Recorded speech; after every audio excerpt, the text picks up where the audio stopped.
Chapter number 6 વર્ગ અને વર્ગમૂળ. આપણે આગળ જોયું વર્ગના ગુણધર્મો. એના પરથી સ્વાધ્યાય 6.1 નો ક્વેશ્ચન નંબર 1 છે. નીચે આપેલ સંખ્યાઓના વર્ગ કરવાથી એકમનો અંક શું મળશે? તો આપણે ગુણધર્મ જોયો તો કે સંખ્યાનો જે એકમનો અંક હશે એના પરથી ડિસાઈડ કરી શકાય કે એનો વર્ગ કરતા જે સંખ્યા મળે એનો એકમનો અંક શું મળે. તો સૌથી પહેલી સંખ્યા આપણને 81 આવે છે, 81. એનો એકમનો અંક શું છે? 1. એકમનો અંક 1 ગુણ્યા 1. 1 નો વર્ગ થયો 1 ગુણ્યા 1 એટલે 1 નો વર્ગ કરીએ તો જવાબ શું મળે છે? 1. એટલે આપણે 81 નો વર્ગ કરીએ તો પણ એકમનો અંક મળશે 1.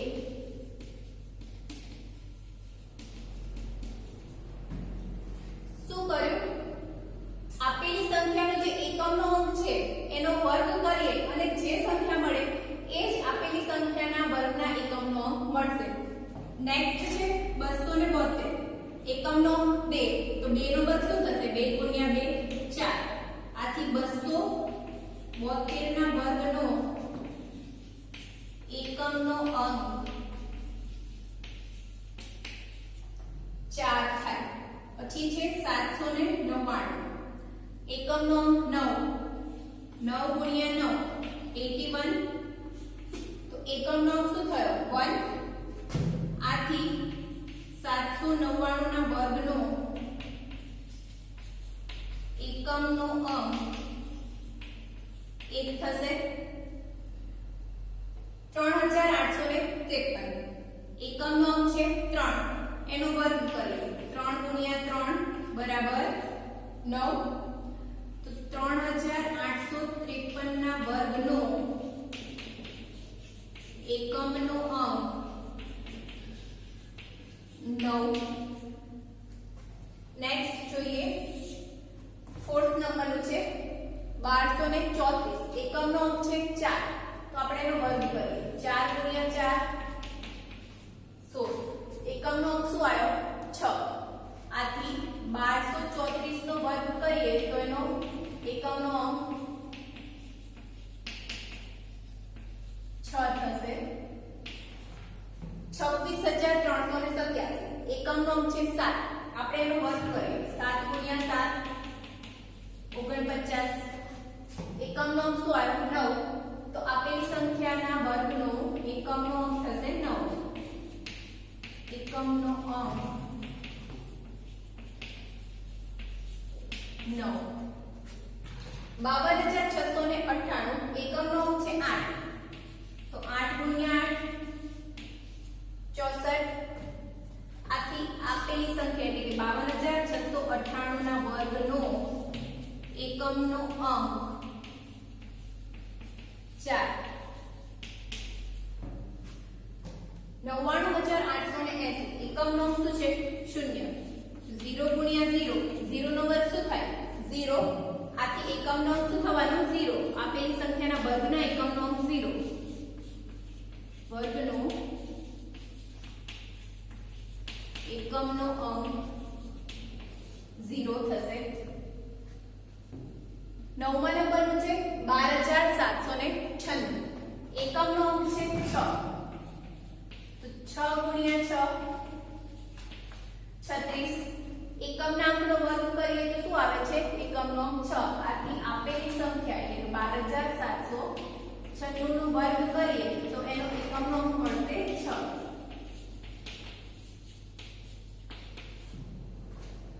55595. છેલ્લો અંક એટલે કે એકમનો અંક છે 5. તો 5 ગુણ્યા 5 25. એકમનો અંક શું આવ્યો? એકમના અંકનો આપેલી સંખ્યાના એકમનો અંકનો વર્ગ કરીએ તો અંક શું મળશે? 5.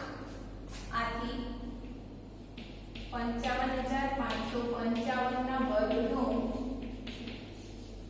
એકમનો અંક 5 થશે.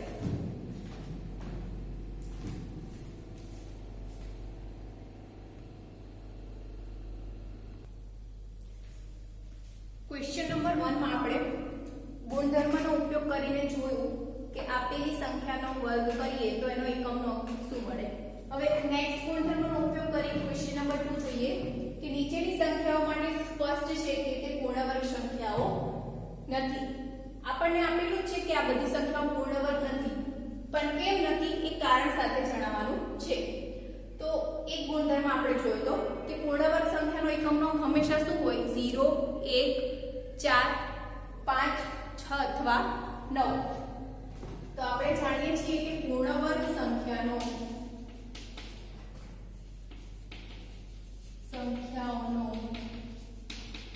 એકમનો અંક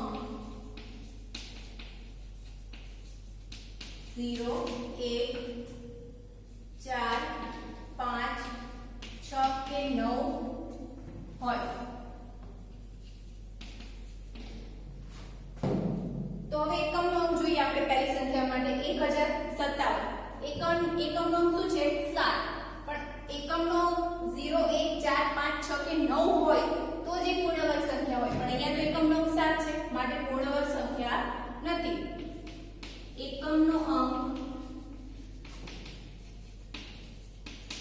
7 છે, માટે 1057 પૂર્ણ વર્ગ સંખ્યા નથી. સેકન્ડ છે 23453. એકમનો અંક શું છે? 3. એકમનો અંક 3 હોય તો પૂર્ણ વર્ગ સંખ્યા નથી. એકમનો અંક 3 છે, આથી 23453 પૂર્ણ વર્ગ નથી. થર્ડ છે 7928. એકમનો અંક શું થયો? 8. 8 પણ પૂર્ણ વર્ગ સંખ્યાનો એકમનો અંક હોઈ શકે નહીં. એકમનો અંક છે 8. આપેલી સંખ્યાનો એકમનો અંક 8 છે, માટે 7928 પૂર્ણ વર્ગ સંખ્યા નથી. નેક્સ્ટ છે 222222. એકમનો અંક છે 2. આપેલી સંખ્યાનો એકમનો અંક 2 છે. જો એકમનો અંક 2 હોય તો પૂર્ણ વર્ગ સંખ્યા નથી. આથી 222222 પૂર્ણ વર્ગ સંખ્યા નથી. નેક્સ્ટ પાંચમા નંબરનું છે 64000. 0 તો શું છે? પૂર્ણ વર્ગ સંખ્યા છે, પણ અહીંયા શું કીધું છે? પૂર્ણ વર્ગ સંખ્યા નથી. તો એના માટે આપણે એક નેક્સ્ટ એના પછીનો ગુણધર્મ જોયો તો કે જો શૂન્યોની સંખ્યા એકી હોય તો એ પૂર્ણ વર્ગ સંખ્યા નથી. અહીંયા જુઓ 1, 2 ને 3 એટલે શૂન્યની સંખ્યા કેવી થઈ? એકી. શૂન્યોની સંખ્યા એકી હોવાથી 64000 પૂર્ણ વર્ગ સંખ્યા નથી. બરાબર? જો 0 હોય તો એને પૂર્ણ વર્ગ સંખ્યાનો એકમનો 0 હોઈ શકે, પણ અહીંયા 0 કેવા છે? એકી સંખ્યામાં 0 છે, માટે તે પૂર્ણ વર્ગ સંખ્યા નથી. નેક્સ્ટ છે 89722. એકમનો અંક શું છે? અહીંયા 2. એકમનો અંક 2 હોવાથી 89722 પૂર્ણ વર્ગ સંખ્યા નથી. નેક્સ્ટ છે 2,22,000. એકમનો અંક 0. જો 0 હોય તો એ પૂર્ણ વર્ગ સંખ્યા હોઈ શકે, પરંતુ શૂન્યોની સંખ્યા કેવી છે? એકી. શૂન્યોની સંખ્યા એકી હોવાથી 2,22,000 પૂર્ણ વર્ગ સંખ્યા નથી. છેલ્લો છે 5,05,000. 5050 એકમનો અંક શૂન્ય છે. જો શૂન્ય હોય તો પૂર્ણવર્ગ સંખ્યા હોઈ શકે, પરંતુ શૂન્યોની સંખ્યા કેવી છે? એકી.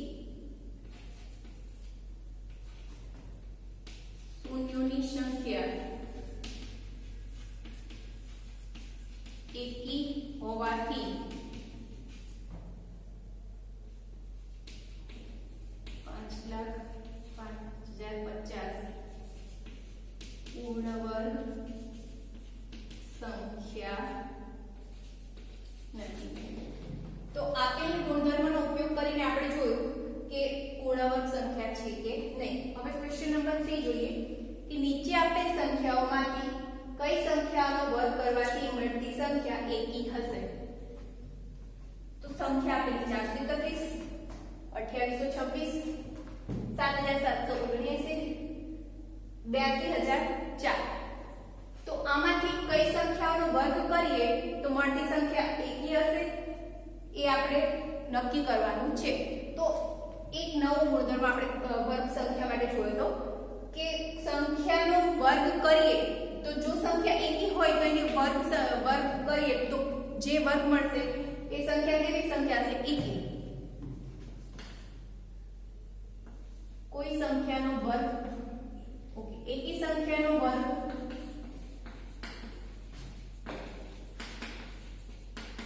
એકી સંખ્યા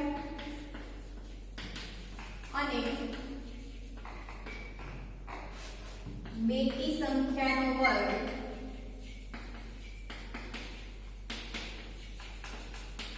બેકી સંખ્યા મળે.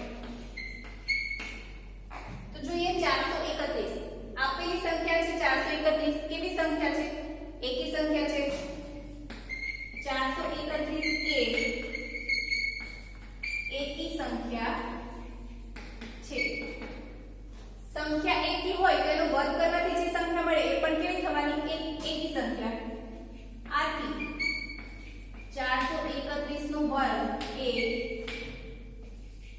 એકી સંખ્યા છે. નેક્સ્ટ છે 2826. એ સંખ્યા કેવી છે? એકી કે બેકી? તો 2826 એ બેકી સંખ્યા છે. 2826 એ બેકી સંખ્યા છે. આથી એનો વર્ગ કરીએ તો જે સંખ્યા મળશે એ પણ કેવી મળવાની? બેકી. આથી 2826 નો વર્ગ બેકી સંખ્યા છે.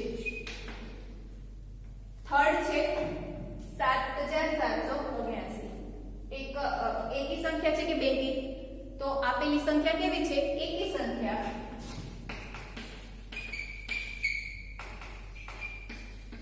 એકી સંખ્યા છે. એનો આપણે વર્ગ કરીએ અને જે સંખ્યા મળે એ પણ કેવી થવાની? એકી સંખ્યા. માટે આપેલી સંખ્યાનો વર્ગ એ એકી સંખ્યા છે. નેક્સ્ટ જોઈએ 82004 કેવી સંખ્યા છે? એકી કે બેકી? તો 82004 કેવી સંખ્યા થશે? બેકી સંખ્યા. બેકી સંખ્યા છે. આપેલી સંખ્યા બેકી છે તો એનો વર્ગ કરીએ અને જે સંખ્યા મળે એ પણ કેવી થવાની? બેકી સંખ્યા. માટે 82004 નો વર્ગ એ બેકી સંખ્યા છે. તો આ રીતે જો આપેલી સંખ્યા એકી હશે તો એનો વર્ગ એકી સંખ્યા મળશે અને આપેલી સંખ્યા બેકી હોય તો એનો વર્ગ કરવાથી જે સંખ્યા મળે એ બેકી સંખ્યા મળે.